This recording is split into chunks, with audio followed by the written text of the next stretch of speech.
Hello everyone, video শুরুতে স্বাগত জানাচ্ছি।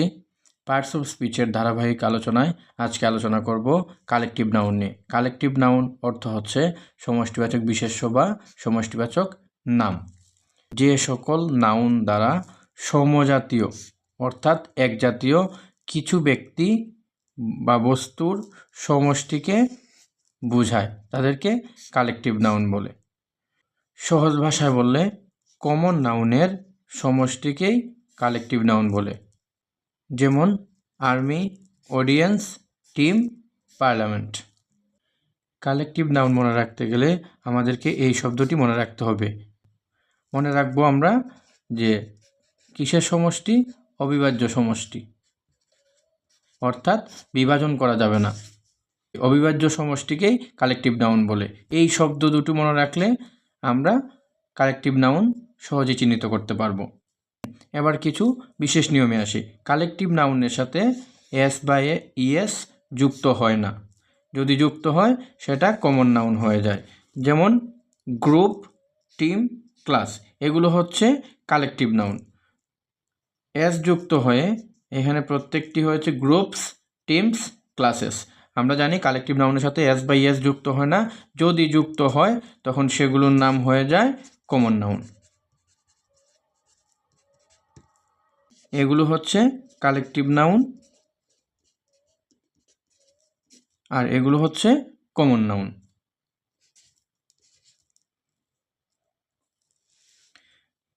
আমেরিকান ইংলিশে কালেকটিভ নাউনের পর শুধু সিঙ্গুলার ভার্ব ব্যবহার করা হয়, কিন্তু ব্রিটিশ ইংলিশে সিঙ্গুলার এবং প্লুরাল উভয়ই ব্যবহার করা হয়। এখন প্রশ্ন হচ্ছে আমরা কোন ধরনের ভার্ব ব্যবহার করব, সিঙ্গুলার নাকি প্লুরাল? তবে বর্তমানে সিঙ্গুলার ভার্বকেই প্রাধান্য দেওয়া হয়, তাই আমরা সিঙ্গুলার ভার্ব ব্যবহার করব। আমরা জানি কালেকটিভ নাউন সিঙ্গুলার ভার্ব গ্রহণ করে, কিন্তু নিচের কালেকটিভ নাউনগুলোর পর ভার্ব সর্বদা প্লুরাল হবে। যেমন people, police, cattle, poultry, livestock, folk, livestock, clergy, vermin. এই শব্দগুলোর পর ভার্ব সবসময় প্লুরাল হবে। ভ্যাটিকানের পর দি বসে এবং ভার্ব সিঙ্গুলার ও প্লুরাল উভয়ই হয়। যেমন the Vatican have declared it, the Vatican has declared it. এখানে প্লুরাল এবং এখানে সিঙ্গুলার ভার্ব ব্যবহৃত হয়েছে। তারপর কালেকটিভ নাউন যদি সিঙ্গুলার ভার্ব গ্রহণ করে তাহলে পরবর্তী প্রনাউনটিও কি হবে? সিঙ্গুলার হবে, অর্থাৎ ইট, ইটস অথবা হুইচ এগুলো ব্যবহার করা যাবে। যেমন দ্য গভর্নমেন্ট ওয়ান্টস, এখানে ভার্বটি singular. The government wants to improve its image. এখানে ভার্ব সিঙ্গুলার হওয়ায় এখানে প্রনাউনটিও সিঙ্গুলার হয়েছে। তারপর যদি প্লুরাল ভার্ব গ্রহণ করে, অর্থাৎ কালেকটিভ নাউনটি যদি প্লুরাল ভার্ব গ্রহণ করে তাহলে পরবর্তী প্রনাউনটিও কি হবে? প্লুরাল হবে। যেমন দে, দেয়ার, হু হবে। The governments want, plural verb, to improve their image. এখানে প্লুরাল হওয়ায় প্রনাউনটিও প্লুরাল হয়েছে। আমরা এখন একটি বিশেষ নিয়ম শিখব, সেটি হচ্ছে নাউন অফ মাল্টিটিউড। কালেকটিভ নাউনের সদস্যদের মধ্যে বিভাজন সৃষ্টি হলে এদেরকে এককভাবে না বুঝিয়ে প্রত্যেককে আলাদাভাবে এবং এই বিভাজিত সমষ্টিকে নাউন অফ মাল্টিটিউড বলে।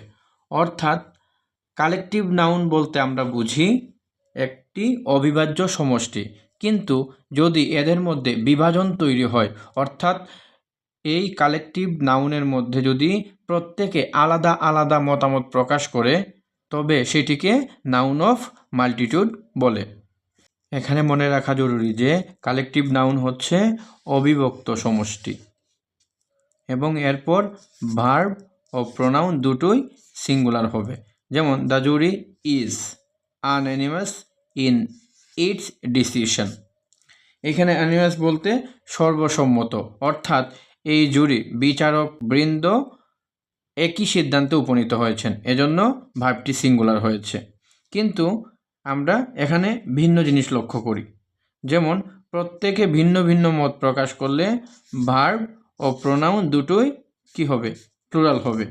যেমন the jury war divided in their opinions, অর্থাৎ এখানে বিচারকবৃন্দ ভিন্ন ভিন্ন মত প্রকাশ করেছেন, তারা একমত নয়, এখানে তারা ভিন্ন মত প্রকাশ করেছেন, এজন্য এখানে ভার্ব হয়েছে প্লুরাল। এটাই হলো নাউন অফ মাল্টিটিউড। পরবর্তী ভিডিও দেখার আমন্ত্রণ রইল। ভালো থাকবেন, ধন্যবাদ।